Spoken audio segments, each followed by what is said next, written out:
Assalamualaikum warahmatullahi wabarakatuh. Perkenalkan, nama saya Teddy Iskandar dengan nomor NIM 872031815009, semester 5, program studi Pendidikan Ekonomi, Fakultas Keguruan dan Ilmu Pendidikan Universitas Pancasakti Bekasi, dengan mata kuliah Ekonomi Syariah, dosen pengampu Bapak Darmawan, Magister Manajemen.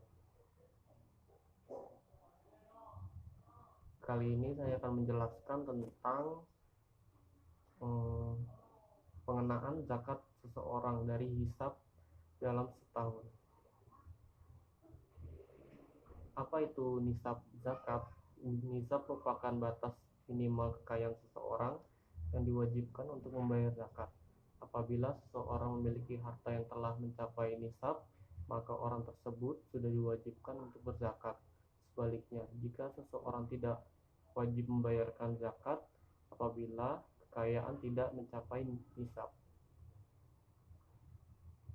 Kali ini saya akan menjelaskan jenis-jenis zakat. Yang pertama ada zakat penghasilan, kedua zakat emas dan perak, ketiga zakat perusahaan, keempat zakat perdagangan, kelima zakat saham, keenam zakat reksadana, ketujuh zakat rizab, kedelapan zakat fitrah.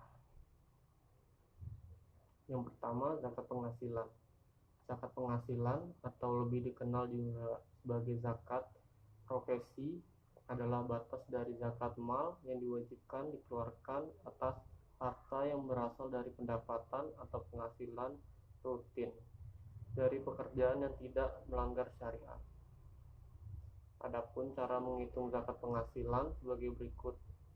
Zakat yang dikeluarkan sama dengan jumlah pendapatan bruto dikali 2,5%. Contohnya, penghasilan diterima setiap bulan sebesar 6 juta rupiah, maka wajib zakat. Zakat yang dibayarkan adalah 6 juta dikali 2,5% dan hasilnya 150.000. Kedua, ada zakat emas dan perak. Zakat emas dan perak dan logam mulia lainnya adalah zakat yang dikarenakan atas emas, perak, dan logam lainnya yang telah mencapai nisab dari haul. Zakat emas dan perak ditunaikan jika seseorang muzaki atau orang yang menunaikan zakat memiliki emas mencapai nisab senilai 85 gram atau perak dengan mencapai nisab 595 gram. Tarif zakat yang harus dibayarkan adalah sebesar 2,5% dari emas atau perak yang dimiliki. Berikut menghitung zakat emas atau perak. 25% dikali jumlah emas atau perak yang tersimpan dalam 1 tahun. Contohnya, Bapak A memiliki 1 tahun penuh memiliki emas yang tersimpan sebanyak 100 gram, sehingga Bapak A sudah wajib zakat. Jika harga emas saat ini 622.000 per gram, maka emas tersebut senilai 62.200.000 rupiah.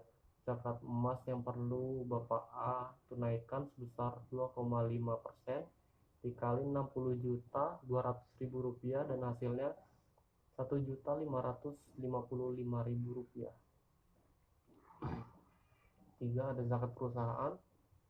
Pola perhitungan zakat perusahaan didasarkan pada laporan keuangan atau neraca dengan mengurangkan kewajiban atas aset lancar atau seluruh harta di luar sarana dan prasarana, ditambah keuntungan, dikurangi pembayaran utang dan kewajiban lainnya, lalu dikeluarkan 2,5% sebagai zakatnya. Sementara pendapatan lain menyatakan bahwa yang wajib dikeluarkan zakatnya itu hanyalah keuntungan saja. Cara menghitung zakat perusahaan, 25% dikali aset lancar dikurang hutang jangka pendek. Contohnya, perusahaan A memiliki aset usaha senilai 2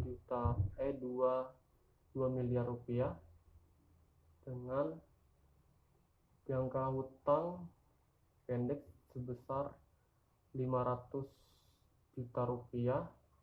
Jika harga emas saat ini 622.000 rupiah per gram, maka hisab zakat senilai 52.870.000 rupiah, sehingga perusahaan A sudah wajib zakat atas perusahaannya. Zakat perusahaan yang perlu ditunaikan sebesar 25% dikali 2 miliar dikurang 500 juta rupiah, dan hasilnya 32 juta 500.000 rupiah.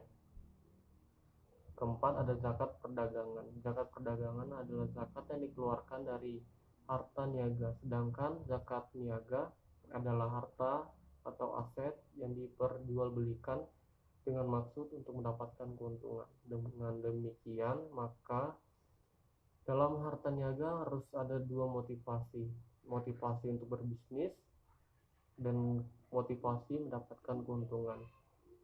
Nisab zakat perdagangan senilai 85 gram emas dengan tarif zakat sebesar 25% dan sudah mencapai 1 tahun. Berikut cara menghitung zakat perdagangan. 25% dikali aset lancar dikurang hutang jangka pendek. Contohnya, Bapak A memiliki aset usaha senilai 2 miliar rupiah dengan hutang jangka pendek senilai 50 juta rupiah. Jika harga emas saat ini 622.000 per gram, maka hisab zakat senilai 52.870.000 rupiah, sehingga Bapak A sudah wajib zakat atas dagangnya.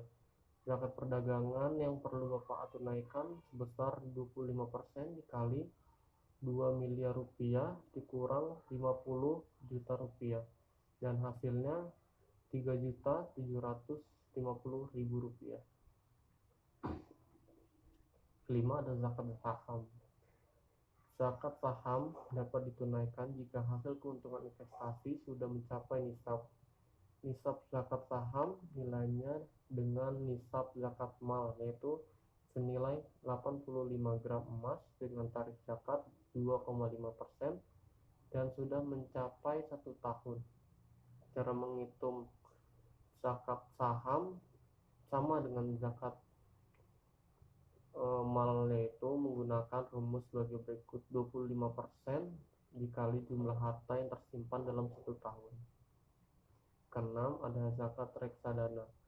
Zakat reksadana ditetapkan berdasarkan kesepakatan para ulama pada Muktamar Internasional pertama tentang zakat Kuwait, bahwa hasil dari keuntungan investasi wajib dikeluarkan zakatnya.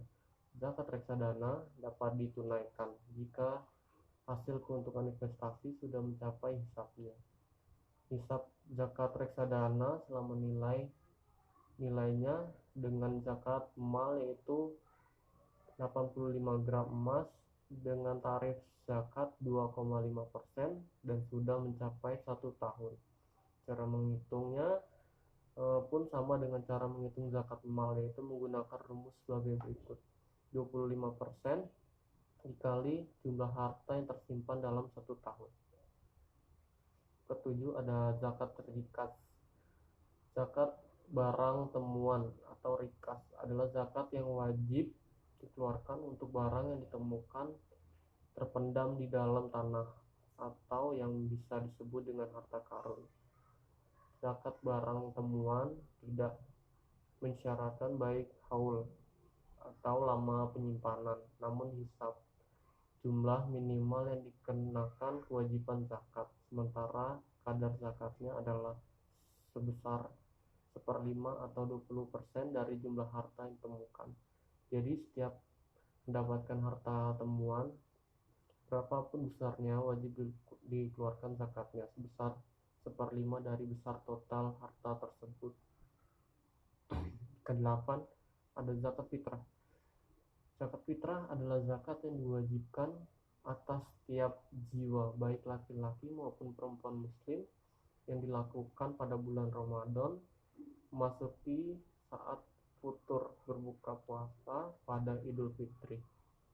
Para ulama sebagaimana Syekh Yusuf Qardawi telah memperbolehkan zakat fitrah ditunaikan dalam bentuk uang yang setara dengan 1 sa. Maka harga makanan yang dikonvertasikan sebesar 40.000. 8 golongan aznaf. Zakat terdiri memiliki aturan seperti kepada siapa saja zakat harus dikeluarkan. Dalam Quran surat At-Taubah ayat 60, Allah Subhanahu wa taala memberikan ketentuan dan ada 8 golongan orang yang menerima zakat, yaitu sebagai berikut. Yang pertama ada fakir, kedua ada miskin, ketiga ada hamil, keempat mualaf, kelima hamba sahaya, keenam ada qarim, ketujuh ada fisabilillah, kedelapan ada ibnu sabil. Sekian presentasi dari saya, kurang lebihnya saya mohon maaf. Assalamualaikum warahmatullahi wabarakatuh.